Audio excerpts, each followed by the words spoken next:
Hello বন্ধুরা, অনেক দিন পর একটা সুন্দর ব্লগ নিয়ে এই যে জায়গাটা দেখছো, এটা আর্থিরাপল্লী ওয়াটারফলস। এখানে আমরা প্রথম বছর আমাদের যখন অ্যানিভার্সারি ছিল তখন গিয়েছিলাম। এটা আমার কাছে একটা সারপ্রাইজ ছিল তখন।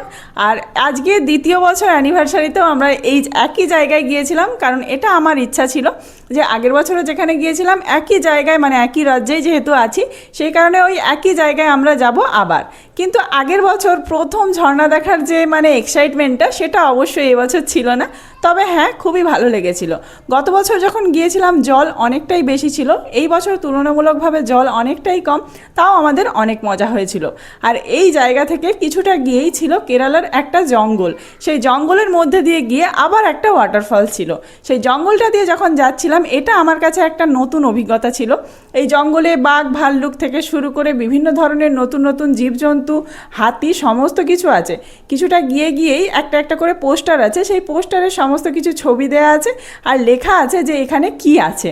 আর দেখো, এখানে শুধু কিন্তু সুন্দর সুন্দর গাছ নেই, তার সাথে কিন্তু বাঁশ গাছও রয়েছে। আমি আমার বরকে দেখাচ্ছিলাম যে দেখো, এখানেও বাঁশ গাছ রয়েছে, মাঝঝাড় রয়েছে। ফোনের ছবিতে বা ভিডিওতে ঠিক অতটাও বোঝা যাচ্ছে না। জঙ্গলের ভেতর দিয়ে যখন যাচ্ছিলাম, রাস্তায় কেউ কোথাও নেই, কি সুন্দর দারুণ একটা ফিল আসছিল, মানে জাস্ট অসাম। আর ও আমাকে বলছিল যে এরকম কেরালার রাস্তার মধ্যে দিয়ে, জঙ্গলের মধ্যে দিয়ে বাইক চালিয়ে যাব, এরকম আমার অনেক দিনের ইচ্ছা ছিল। সেই ইচ্ছাটা আমার পূরণ হয়েছে তোমার জন্যই। তুমি যদি না আমার সাথে আসতে, তাহলে অবশ্যই আমি বাইকটা সেখান থেকে এখানে নিয়ে আসতাম না, মানে কোলাঘাট থেকে। এই দেখো, আমরা দুজন একটু সামনে মানে জায়গা ছিল, সেখানটা একটু দাঁড়িয়ে পড়েছিলাম রাস্তার এক ধারে। তবে আমার ভীষণ ভয় লাগছিল, কারণ ওখানে বাঘ ভাল্লুক আছে শুনেছি। সেই কারণে মনে হচ্ছিল কখন এখান থেকে চলো গো, কারণ বাঘ ভাল্লুক বেরিয়ে পড়লে কি করব।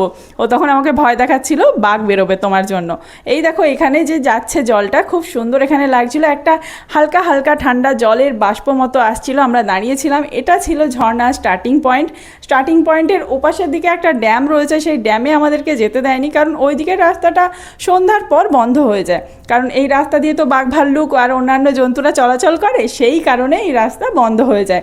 আর সেই কারণে আমাদের ওদিকে আর যাওয়া হয়নি। তারপরে আমরা ফিরে আসছিলাম। ফিরে আসার সময় যে ভিউটা ছিল, যাওয়ার ভিউয়ের থেকে আরও সুন্দর। বেশ ঠান্ডা ঠান্ডা একটা ওয়েদার হয়ে গিয়েছিল, কারণ সকালে তো অনেকটাই বেশি রোদ ছিল। রোদের কারণে একটু গরম লাগলেও মজাটা কিন্তু অনেক বেশি ছিল। রাস্তাটাও এত সুন্দর, চুপচাপ, বেশ শান্ত নিরিবিলি একটা রাস্তা। দেখো, দেখলেই বুঝতে পারবে।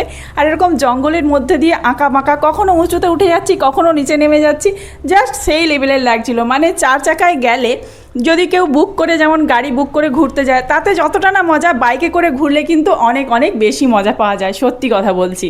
এইবার দেখো, আমরা এবার বাড়ির পথে রওনা দিয়েছিলাম। আর ওকে আমি বলছিলাম এই সমস্ত কিছু আমাদের স্মৃতি হয়ে থাকবে, আমরা বুড়ো বয়সে বসে বসে দেখব। আর ওই দেখো, ছোট ছোট কত বাঁদর ছিল, এইগুলো দেখে আমরা দাঁড়িয়ে পড়েছিলাম। আর খুব তাড়াতাড়ি সন্ধে নেমে আসছিল, তাই আমরা তো ঝটপট করে বাড়ি ফিরে আসছিলাম। সানসেটটা দেখো, আরও সুন্দর লাগছিল। টাটা, খুব তাড়াতাড়ি নতুন জায়গায় যাচ্ছি, সেই ভিডিও আসছে।